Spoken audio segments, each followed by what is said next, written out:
with me would kind of, like everything about them would kind of change because they were turned off by the person coming in. Uh-huh. And I mean, that was years ago, like when that was happening, probably 2011.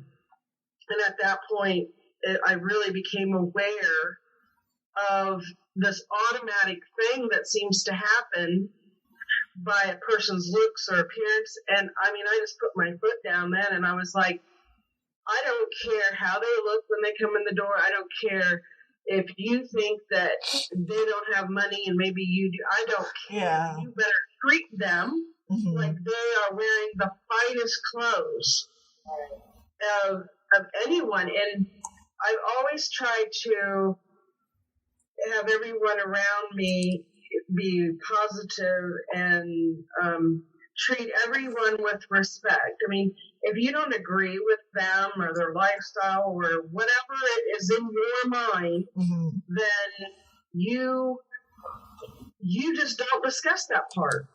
You act like an adult, and you treat a person how you want to be treated, and you show caring, because when you're working with literacy, that has to be at the very top of all of your actions. And you know, we have different kids that will come in, like for past enrichment classes and stuff we had, where maybe they were from the public or a charter school, and they were so used to being engulfed in that type of bullying that they brought it with them because that's all they knew.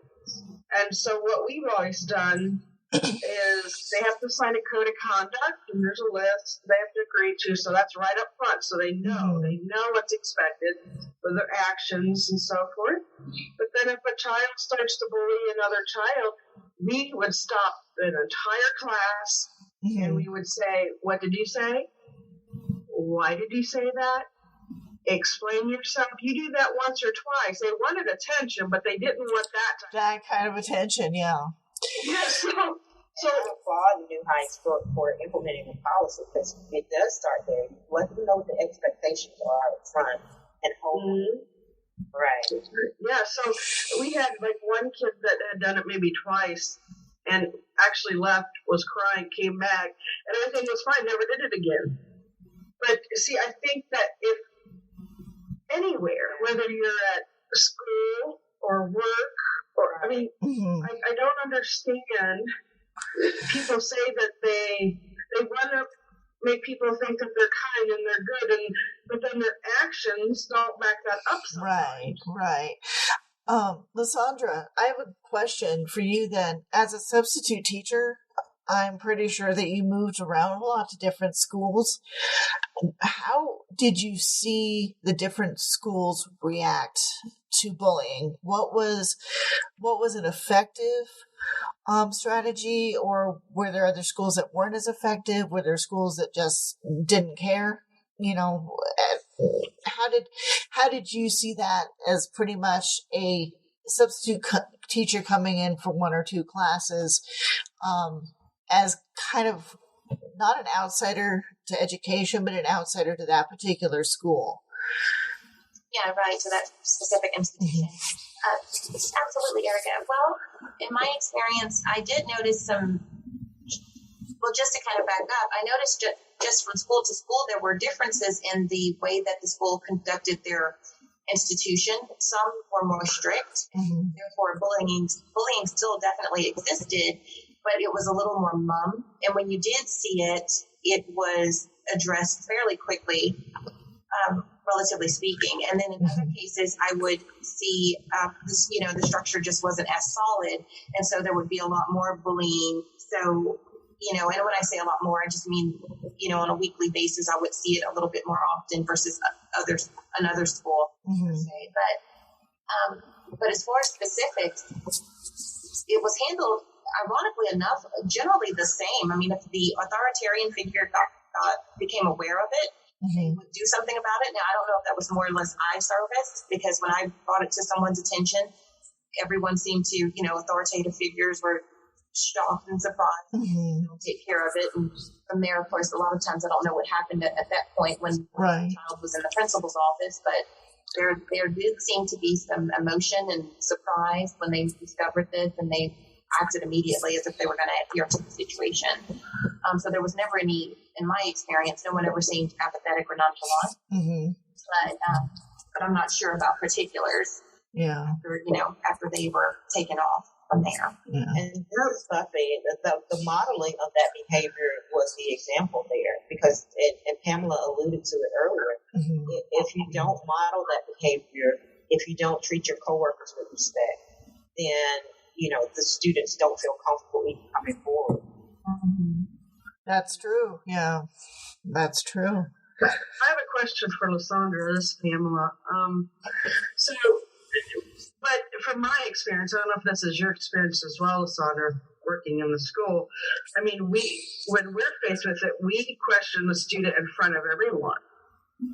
Like I have stated in the enrichment day, it was like stop the class and tell us why you're acting this way.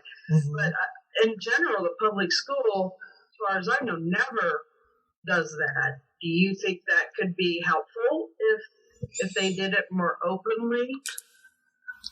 Absolutely, I think that could be helpful, but the only problem I have is that, not a problem, but I guess I never been in a situation like that one where the bullying actually occurred that brazenly in front of in the classroom. Usually it's on the playground, in the lunchroom, places where they're thinking that authoritative figures aren't paying attention, or there are very few of us and more children, and so we're outnumbered, and they're thinking they possibly could get away with the act. I saw a child just blatantly do that in a classroom, and maybe that's why I never witnessed what you're saying, but I do think that could be effective if it occurred in that situation.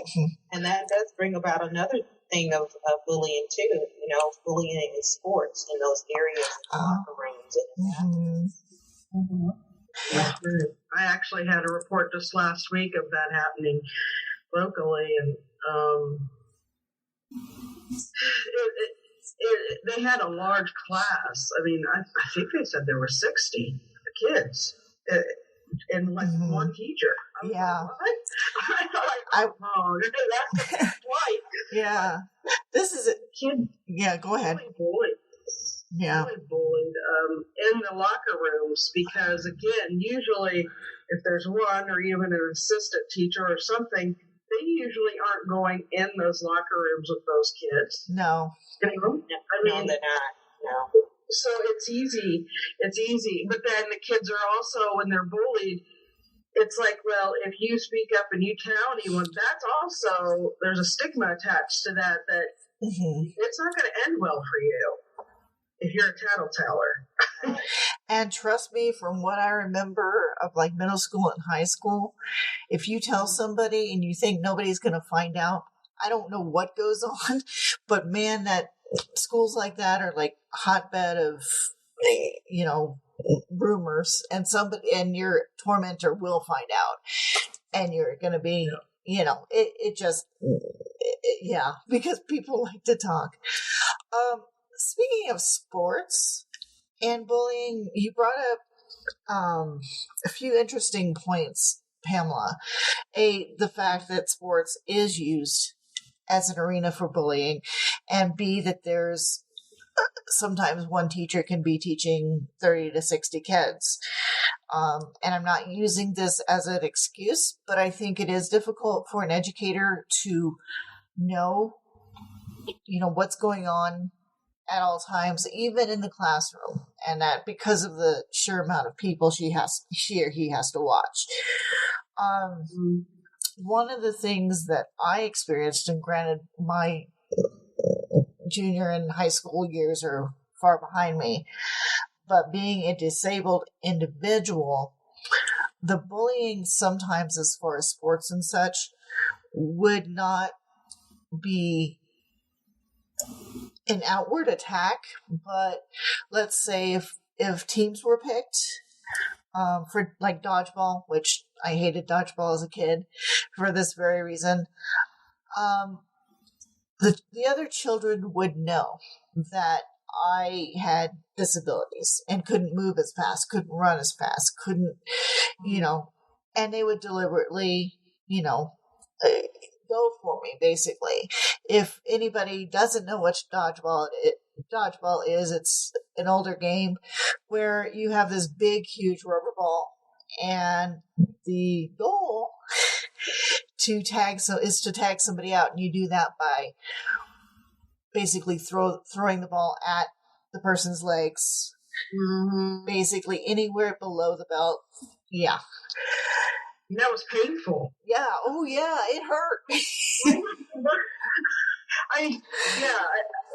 Crazy. But yeah, for example, and I gotta get, in all fairness, I have to say this, because in public school, the teachers can't be everywhere. Can't be everywhere. But for Heights, when we had our enrichment days, normally there was at least one parent from every family there. The kids were never left alone. The kids were given leadership opportunities to maybe even instruct a class or whatever. But at least one parent was sitting in each of the, like, there was always a parent present. Wow.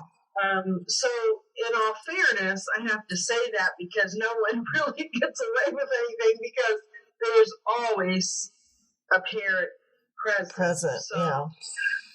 Well, that's a great way to curtail the bullying. Yeah. Always having someone in authority in a position so that they can actually respond in a quick manner. And like you said, to be fair, giving teachers enough resources, or at least a resource person in that room for teaching the aid to control that type of environment.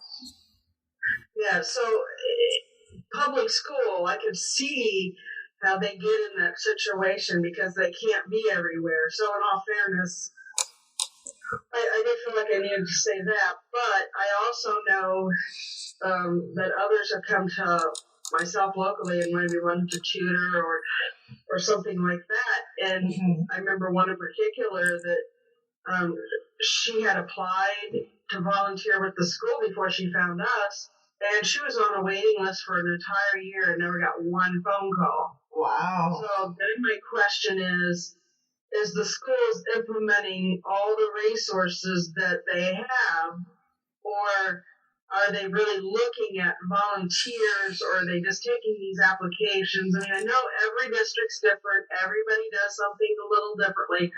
But I just question kind of the system of how that's ran and how the bullying is so serious that, and also I had a student tell me this week, actually, that actually a younger child, that the students, and we were talking elementary school, we're actually talking about killing other students. Oh, wow. And we're talking very young elementary, and I was flabbergasted. I was like, did you tell your parents? No. Did you tell your teacher? No. I'm like, why not? This is the kind of stuff you have to tell. And it really bummed. It was like, we didn't want to discuss it anymore, because even at a very young age, these kids are taught, like, about silence. Right. You know, and I don't know if this person understood what they were saying, but, I mean, their exact words were, you know, like, how was it? I could kill someone better than you could kill someone. Oh, and I'm like, huh? Wow. Yeah. And I said, well, a video game, like, were they discussing some kind of game or TV or, no. But then when I brought it up to the parent, that child's story changed completely. So that really took me back. I was like, well, why is it one version with me and another version with the parent? Because there was no pressure. It just kind of came up. I mean, I wasn't like grilling them or anything. It was something that they just kind of had blurted out in conversation. And I was really taken back by that. And and Go ahead. I'm sorry. Well, no. I just, that put me in an odd situation, because I'm like, well, should I say something to the parent? Should I tell this? Like, what should I do? Because the child was so young. But then I'm like, if I don't say something and something happens, and they're like, well, why didn't you mentioned, yeah.